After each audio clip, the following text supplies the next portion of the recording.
Evening viewer, welcome to our Glory Globe TV. Here's the breaking news from Sudan. Yes, a power struggle between Sudan's army and a notorious paramilitary force has rocked the country with more than 50 civilians reported dead. Residents dodged gunfire in the capital, Khartoum, as rival forces battled over the presidential palace, state TV and army headquarters. 25 people, including 17 civilians, have died in the city, a doctors' organization said.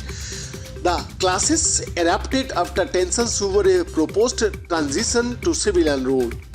Both the army and its opponents, the Rapid Support Forces, that is called RSF, claimed they had control of the airport and other key sites in Khartoum, where fighting continued overnight. Heavy artillery was heard in Omduram, which adjoins Khartoum, and nearby Bahri in the early hours of Sunday morning. Eyewitnesses also reported gunfire in the Red Sea city of Port Sudan.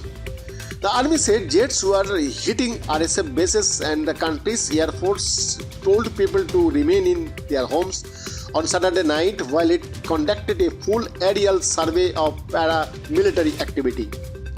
Residents of Khartoum told the BBC of their panic and fear, with one describing bullets being fired at the house next door. At least 56 civilians have been killed in cities and regions around the country, a Sudanese doctors committee said, adding that dozens of military personnel were dead, some of whom had been treated in hospital. In total, at least 595 people had been injured, it said.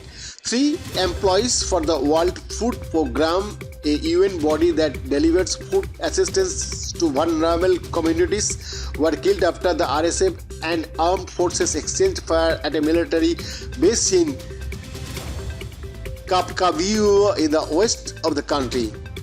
Generals have been running Sudan since a coup in October 2021. The fighting is between army units loyal to the de facto leader General Abdel Fattah al-Burhan and the RSF commanded by Sudan's deputy leader Mohammed Hamdan Dagalo, also known as Hamidati. Hamidati said his troops would keep fighting until all army bases were captured. In response, Sudan's armed forces ruled out negotiations until the dissolution of the paramilitary RSF. In Khartoum, people were claimed running away and taking cover as black smoke rose over the city. A Reuters journalist said there were armored vehicles in the streets, while video showed a civilian plane ablaze in Khartoum airport. Saudi airline Saudia said one of its airbuses came under fire. Numerous airlines have suspended flights to Khartoum and neighboring Chad and closed its border with Sudan. We don't have any electricity, a British Sudanese doctor who is visiting relatives in Khartoum told the BBC. It is hot, we cannot afford to open the windows, the noise is deafening. Another eyewitness speaking to the BBC via her Kenya-based sister said shooting is still ongoing and people are staying indoors. There is so much panic and fear. Residents had not been expecting the clashes, she said, and many had been caught in transit with bridges and roads closed and army schools in lockdowns. Duwar Tariq was speaking to the BBC when a military plane flew over her building. There are shooting live ammunition at the roof of the house next door and we are just now taking shelter, she said. The UK, the US, the EU, China and Russia have all called for an immediate end to the fighting. The UN Secretary General has spoken to General Burhan and General Dagalo, urging them to end the violence. US Ambassador John Godfrey said he woke up to the deeply disturbing sounds of gunfire and fighting and that he was sheltering in place with the embassy team as Sudanese throughout Khartoum and elsewhere are doing. The RSF on Saturday claimed control of at least 3 airports, the army chief's residence and the presidential palace, but General Burhan denied this in an interview with Al Jazeera. There are also reports of clashes at the state station, which eyewitnesses say is now controlled by the RSF. Earlier, the RSF had said that one of its camps in the south of Khartoum had been attacked, and on Saturday evening, Reuters reported that the army launched airstrikes on an RSF base in the northwest of the city, citing eyewitness. The army has said that RSF fighters have been attacking army camps and trying to seize the military headquarters. Clashes are ongoing and the army is carrying out its duty to safeguard the country. The AFP news agency quoted army spokesperson Brigadier General Nabil Abdullah as saying. The Reuters news agency also cited witness as saying that there was gunfire in the northern city of Meroe.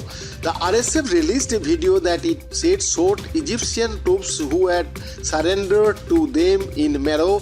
The Egyptian military said its soldiers were in Sudan to conduct exercise with their Sudanese counterparts and that it was so coordinating with Sudanese authorities to guarantee the safety of its personnel. General ran Sudan through the Sovereign Council. General Burhan is its president while Hamidati is its vice president. A proposed move to a civilian-led government had foundered on the timetable to integrate the RSF into the army. The RSF wanted to delay it for 10 years, but the army said it should happen in 2 years. Hamidati was a key figure in the conflict in Darfur that began in 2003 and has left hundreds of thousands dead. Western powers and regional leaders had urged the two sides to de-escalate tensions and go back to talks aimed at restoring civilian rule.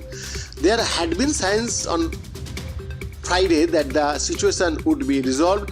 The 2021 COP ended a period of more than 2 years when military and civilian leaders were sharing power. That deal came after Sudan's long-term authoritarian president Omar al-Bashir was overthrown.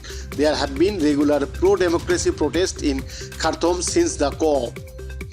Bien Report, Glory Globe TV, Delhi, India.